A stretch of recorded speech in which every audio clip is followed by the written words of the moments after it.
day 19. And our topic for today is in all weather. Because today it's raining. And it's the first time on our Calm Christmas Challenge that it has rained. So I thought we'd talk about today how to be in the garden regardless of the weather.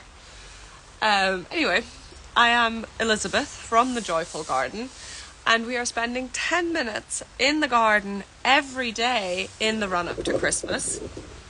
And today's day 19. And it is raining, and it's getting darker.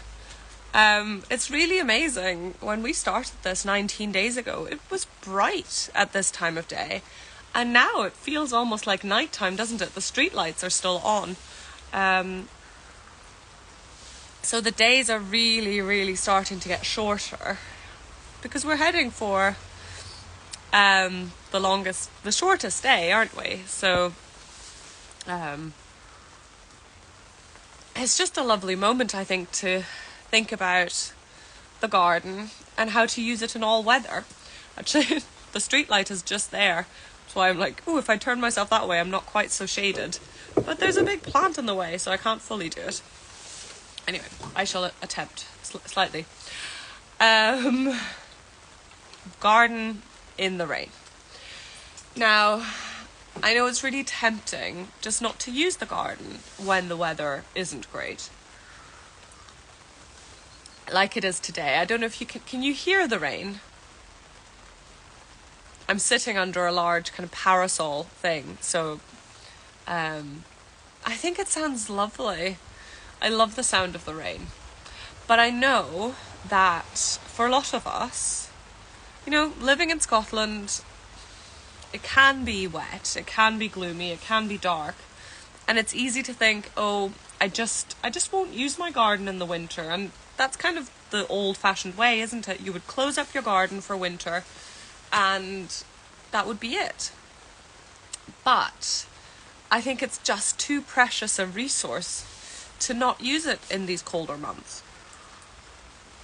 These colder, darker, wetter months. And actually, I think probably now they're the most important. I know that the shortening days, they can get to a lot of us. And I was reading a really interesting study, though, that being outside, even on a gloomy day like this, it lessens the effects of seasonal affective disorder, and it just lifts your mood and it lifts your energy, even when the weather's not great, and sometimes more so when the weather's not great. But of course we do need to think about things differently. It's not going to be a case of, like it is in the summer, where you just grab yourself a nice cool drink and you just wander into the garden. It's not going to be like that. But there are things you can do that make it much easier and much more enjoyable to be in the garden at this time of year. So what do I do? Well, first of all, I've got my cup of tea, of course, which is very important. It really helps warm me up. I've got a nice cozy coat. I've got my scarf. I've got my son showing me things. I've got a seat that doesn't stay wet. So I've got some wooden outdoor furniture, but these chairs are actually almost better for when it's been wet. These chairs here, they're nothing fancy. They actually were left by the previous owners. They're made out of plastic. But what's great about them is obviously they do get wet, but the wetness doesn't kind of seep in the way it does with some of our wooden outdoor furniture. So even just a quick wipe with a towel, and these are totally fine. Hi, Archie. Archie. What's he looking at? Hello. Hi. He's looking at something, I'm not quite sure what. So these chairs are great. I definitely wouldn't recommend anything with, those like sofa cushions and things that you have to faff about with. In winter time, it's just not worth it. You want to be able to just head out easily. So just a simple chair that you can sit on. We're only out here for a short while after all, so make it as easy as possible for yourself to just come out. My coat is long enough so that I can sit on the chair without getting a wet bum, which is really helpful. So I would definitely recommend either a long enough coat, or keen hikers know these kind of like fold out seat pads. They pack away to be really, really skinny. You get them also with the Kanken backpacks. Having something like that you just bring out with you and put under your bum, it packs away to nothing, so you could easily just put it in your pocket. Something like that is really handy. Now, the thing that I've done that I wanted to show you in a little bit more detail is this thing here. It's very dark, so you can't see it very well.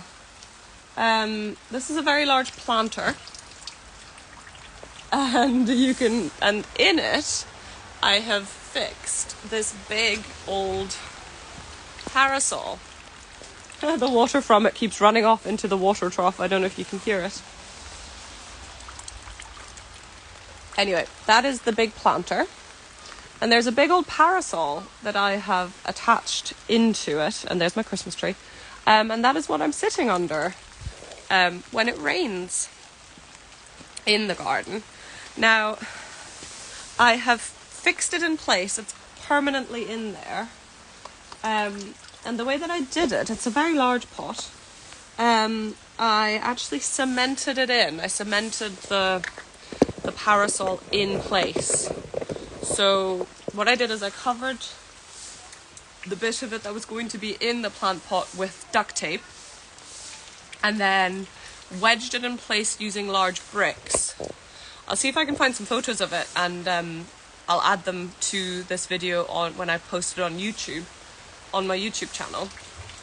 And you'll be able to find that on my blog as well, on the Joyful Garden website. But yeah, so I wedged it in place using bricks and stones, and then used concrete, to really hold it in place. So the kind of more than half of it is cement and bricks. And then I drilled some holes above where the cement ends, so that the soil and the plants would have drainage holes, because otherwise it would just turn into soup. Hi, Lottie. No, just come out.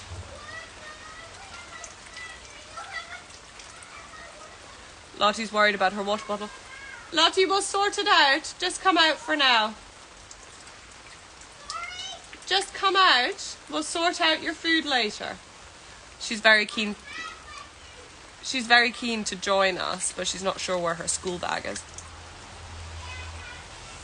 Oh, she's found it. The reality of mum life. Okay. The reality of mum life. There's always something going on. Anyway, so I really recommend doing something like this. This has held up remarkably well. I did it over a year ago, and it rains a lot here, and it's very windy and everything, but it has actually held up against all the rain and all the wind. And it's just really nice because I don't have to faff around with it. I can just, it's just there, it's ready to go. The pot does have wheels, so I can move it around. And it just gives me somewhere easy to be when it is wet. Yeah. So my advice is to change how you think about the weather. Yeah, it's a bit cold. Yes, it's a bit damp. But, just coming out and listening to the sound of the rain can be such a lovely thing, and connecting with nature on these days that aren't so nice, I think sometimes is actually more powerful. So I would very, very strongly recommend it. And try and make it as easy as you can to come out. As I say, it's only for 10 minutes, so just make yourself a cup of tea. If it's just an umbrella, just grab a big umbrella and just sit under that. And just listen to the water, to the rain.